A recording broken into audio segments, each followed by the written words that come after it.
Hey guys, I want to share something with you.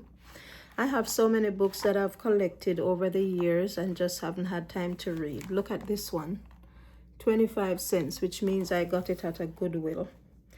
It says, Speaking of Women's Health, the book, educating women to make informed decisions about their health, well-being, and personal safety.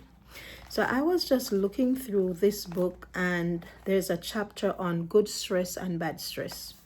I was interested in reading it because I have been talking about stress a lot lately.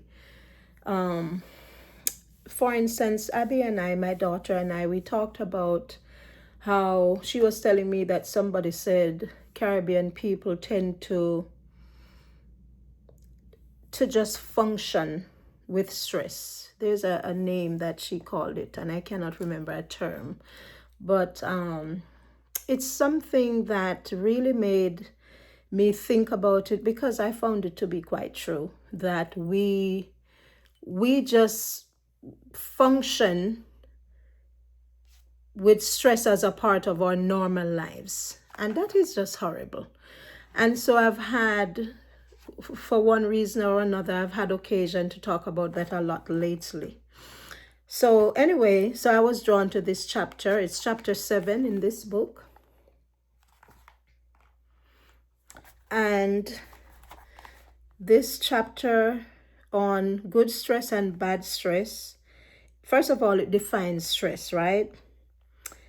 It defines stress. The nonprofit American Stress Institute defines stress in several ways. And of course, there's the external stress, which is factors outside the body that can have an impact on it, like pain and cold and so on.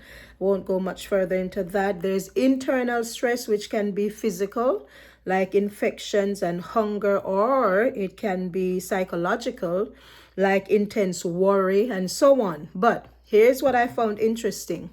It says, ideally, stress should be short term, which is the very opposite of what I just mentioned that Abby and I was talking about, how a lot of us have learned to just live with stress as a part of our lives, our everyday life.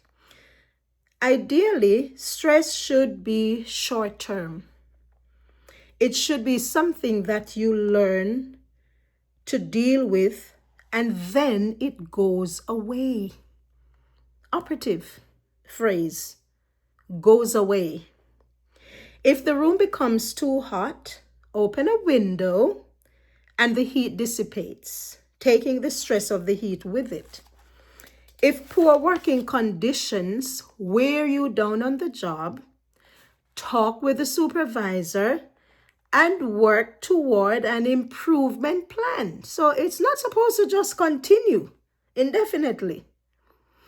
Chronic stress, though, occurs when short-term solutions simply aren't available or don't work. So you continue to feel and react to the negative stress. And stress reactions create a chemical soup mixture in your body that can produce a variety of symptoms, feelings, and changes. The American Stress Institute notes that women in general are at a higher risk than men for stress-related health problems. That minority women have higher levels of stress than the general female population, and that working mothers in particular face some of the highest stress levels among any group. What stress does inside your body. When your body's under stress, it gets busy, too busy for its own good. Take a look at what happens in the body. Any kind of stress releases steroid hormones into the body. These hormones marshal your heart, lungs, circulation, metabolism, immune system, and skin to be prepared for an immediate reaction. The heart rate and breathing speed up. Blood is pulled away from the limbs toward your heart for better efficiency. Skin sweats and becomes clammy to keep the body from overheating.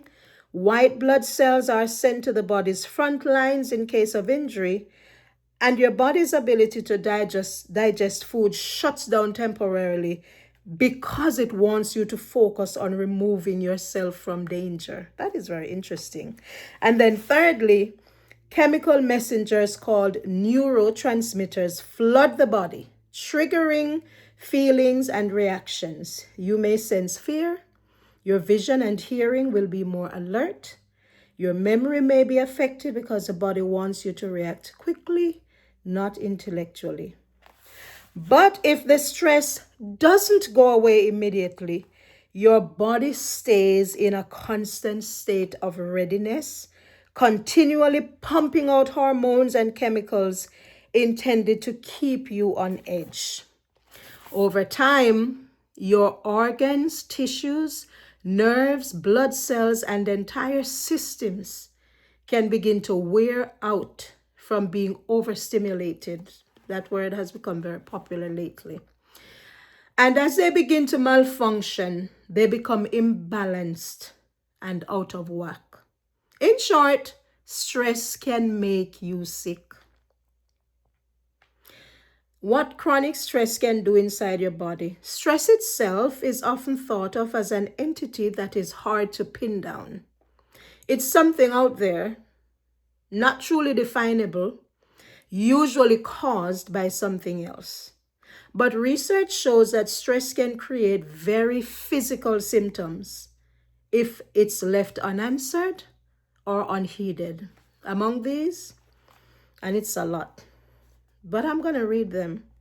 High blood pressure, headaches or migraines, strokes, heart attacks, ulcers, susceptibility to the common cold, infections and allergies, memory problems, shortness of breath, racing, pounding heartbeat, inability to relax, immune disorders like eczema, lupus, arthritis, cancer, heartburn, stomach or digestion problems like irritable bowel syndrome, peptic ulcers, eating problems, weight gain, weight loss, eating disorders, diabetes or insulin resistant, sleep problems, sexual and reproductive dysfunction, unexplained hair loss, and chronic pain.